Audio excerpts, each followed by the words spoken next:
في هذا الفيديو غنبداو في كيفاش نخدمو في HTML5. اول حاجه اول حاجه HTML هو واحد لونغاج ديال الباليز، واحد لونغاج ديال لي باليز. حنا نحلو شي حاجه جديده. كاين جوج دابا ديال التيب ديال لي باليز. كاين لي باليز اللي كاينين كتحل وحده وكتسبب الاخرى، وكاين وحده لي باليز عندهم غير وحده. كاين لي بير وكاين اللي ماشي بحال دابا HTML. نبداو الباليز من هنا مثلا كنسدوها بسلاش HTML. كنبداو HTML باليز HTML ونكتبو الكونتوني هنايا في الوسط كنسدوه ب HTML سلاش HTML. هادي دي باليز بير. كاينه مثلا عاوتاني هاد الباليز هادي H1 وكنسدو بسلاش H1.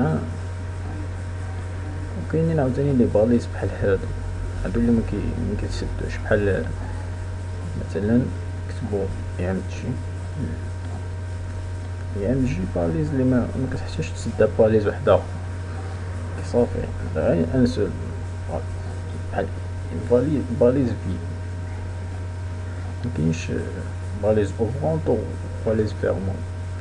صافي هادشي اللي كاين. هادو لي دو تيب ديال الباليز اللي كاينين. صافي نهضروا على شويه على هاد الكود هذا. هادو الاساسيات ديال كود HTML5. اول حاجه خصنا نبريسيزيو النافيغاتور اننا غنخدمو ب HTML5. هي هاد خصنا نجيو لهنا ونكتبو واحد بوان ديكلاراسيون دوك تايب HTML ونسدو الباليز ديالنا. هادي باش كيعرف النافيغاتور حنا نخدمو ب HTML5.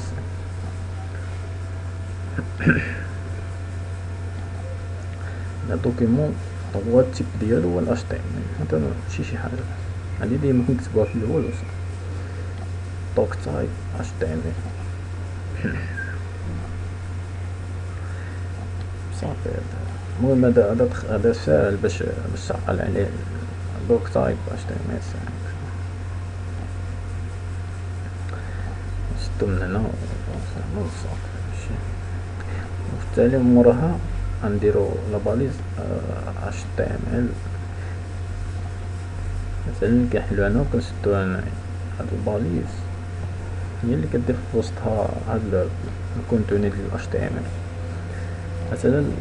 مثلا موراهم كنجيو لهاد، ها هي الهاد اللي كنديرو فيه التيتر واللي كنديرو فيه لي ميطا. مثلا التيتر هو اللي كيكون الفوق في النافيغاتور. هادي هي هذا المنطق.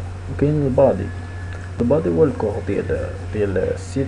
هنا كنكتبو الكونتوني ديالنا ديال اللي عندنا في وسط الكور ديال البادي، واللي كنديرو فيه داكشي اللي خصنا نديرو في السيت خصنا نديرو في الديزاين ديالو.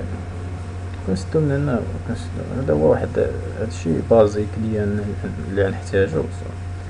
هذا ما كان.